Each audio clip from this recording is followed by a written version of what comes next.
So yeah, my name is Mark Rogers. I'm the Met Office Advisor for Civil Contingency. So I work alongside emergency responders and give them advice when it comes to severe weather. So who are the Met Office? Met Office are the National Met Service based down in Exeter in our building there. We have regional advisors such as myself who provide information for the regions, such as I work for London, work with London. And really the Met Office is there to provide information and let people know that severe weather's coming. So do lots of forecasting. Hopefully you know who we are anyway. So what are the main winter risks? I'm not going to go over it in too much detail because I'm sure you know what type of weather we have. But storms is a big one, as we've seen in the last few days, last couple of weeks with Storm Babette and Storm Ciarán. Storms can play a big part in our winter, particularly as strong winds. So whether we get damage to buildings, danger to life from flying debris, fallen trees, power outages, transport disruption, whatever that may be, we can see that in these deep storms that head towards us. So storms can really impact our communities as we go through the winter time, and it's really important to keep an eye out for those.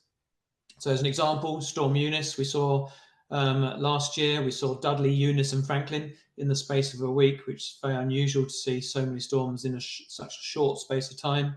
And there's the O2. You can see the sort of damage those strong winds can cause. Flooding, don't get too much coastal flooding in the winter in London, but when we do see those high tides which cause coastal flooding, then we can see the barrier closed. But certainly we can see fluvial flooding, that river flooding, and we can see groundwater flooding as the ground becomes saturated. So I don't know, hopefully you know whether you're living in a flood area, and if you're living anywhere near a river, then something to be aware of. But certainly so far this year, we've had a lot of rain in the lead up to this winter. The ground is now becoming quite saturated. So certainly for the first part of the winter, we may see more of a risk of flooding for our communities. And that's something certainly to be aware of. Snow, we will have a bit of snow. So you may remember Beast from the East back in March 2018. If you get these really, really cold easterlies and then a weather front tries to come up from the south or in from the west and turns it all to snow. During the Beast from the East, we saw temperatures significantly below freezing for many, many days in a row. And obviously that's for some in our community who are struggling with their heating bills, who are struggling to keep their homes warm, who already have health conditions. Then snow and the cold that goes with it are significant as well. Ice and freezing rain, very similar really, can lead to lots of people slipping over, leading to an increase in pressure on our health services, lots of injury.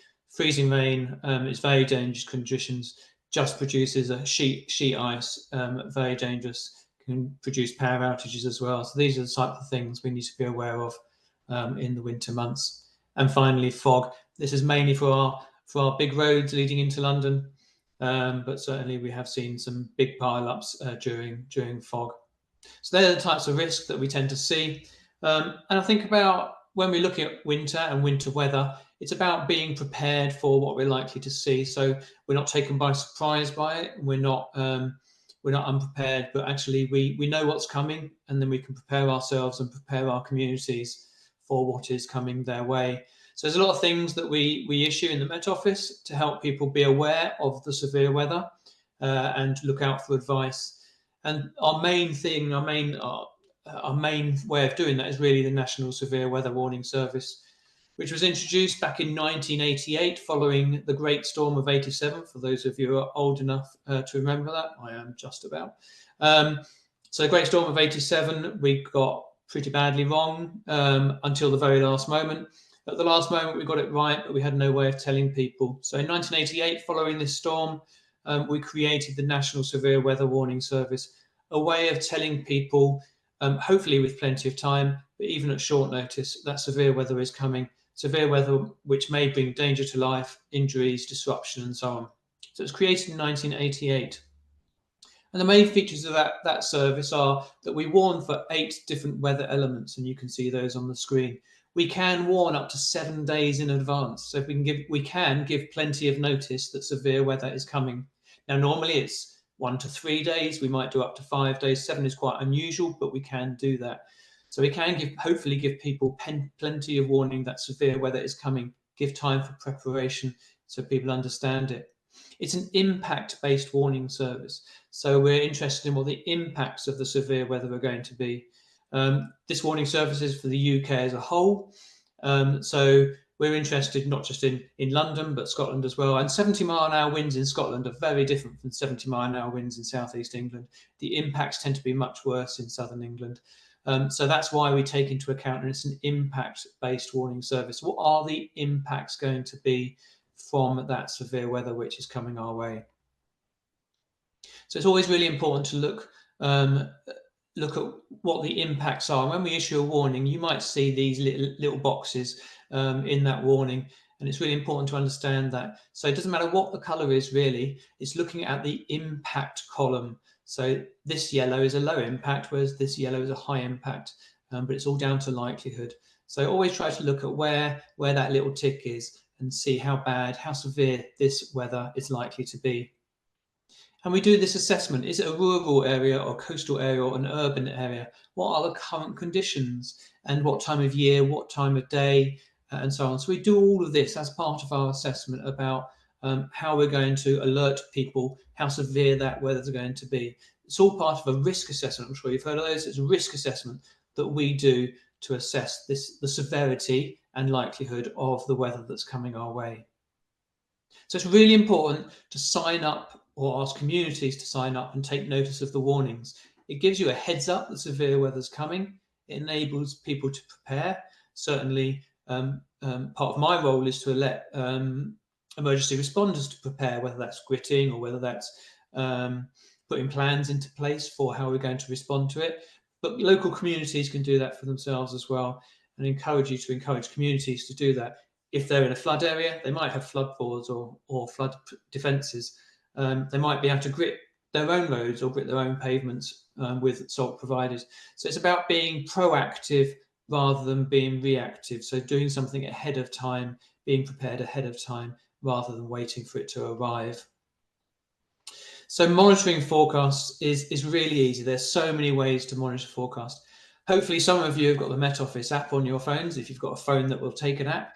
But the Met Office app gives you lots of information, 7-day forecasts, rainfall radar, gives you all the warnings, gives you a video forecast. So you can see the warnings come in ahead of time. And if it comes in for a place which is local to you, then you can ask to be notified that that's coming. So the Met Office app can be downloaded onto your phones. If you can't do that, then you can go onto the website. You've got the Met Office website, also see all the warnings, and you can sign up to get the warnings emailed to you at that link on the slide there, which will be sent around to you. So you can sign up to receive the warnings, so you can be notified that something is coming your way. You can also sign up to other things like news releases and climate newsletters and so on. Lots of interesting information. And you can set site-specific forecasts. So you can put in your home location and it will give you a forecast for the next 7 days about what weather we are currently expecting over the next 7 days. It's all about being prepared rather than it taking you by surprise. And of course, you can do it on media as well. TV, radio, local TV has to carry all of our warnings. National TV has to carry anything which is amber or red, but also radio, also social media, of all of those things on the right hand side, some of which I understand and some of which I don't really. But however you best find out the latest news, that's what you're looking for. And then you can monitor flood risk as well. So the Flood Forecasting Centre produce a 5-day outlook about flood risk, and they produce a flood risk forecast, which means you can look out for the next 5 days to see whether any flooding is likely from rivers, coastal surface water or groundwater. So again, it's all about being prepared ahead of time rather than being surprised. And I'm sure you're aware of this. We now name our storms. So a bit like the Americans name their hurricanes, we now name our storms, as I'm sure you're aware, after the last couple of weeks. So last year we only used 2 names, but this year, since September, we've used 3. So we've had Agnes, Babe and Kieron. So Debbie will be the next one if we require it. But that allows us to raise the profile of storms and raise the profile of severe weather, letting people know so they are aware it's coming.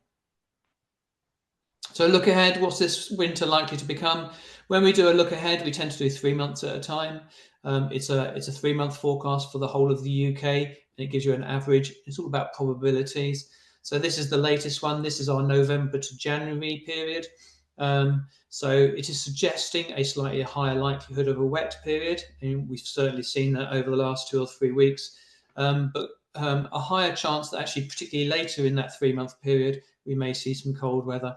This is very much aligned in something called El Nino. You might have heard of El Nino, which is a weather pattern around the globe. And in El Nino years, we tend to see a warmer, wetter start to the winter and a colder, drier end to the winter. Certainly started that way so far, but we'll have to wait till later in the year to see whether that continues. So I think that's all from me, and I'll hand back to Emily.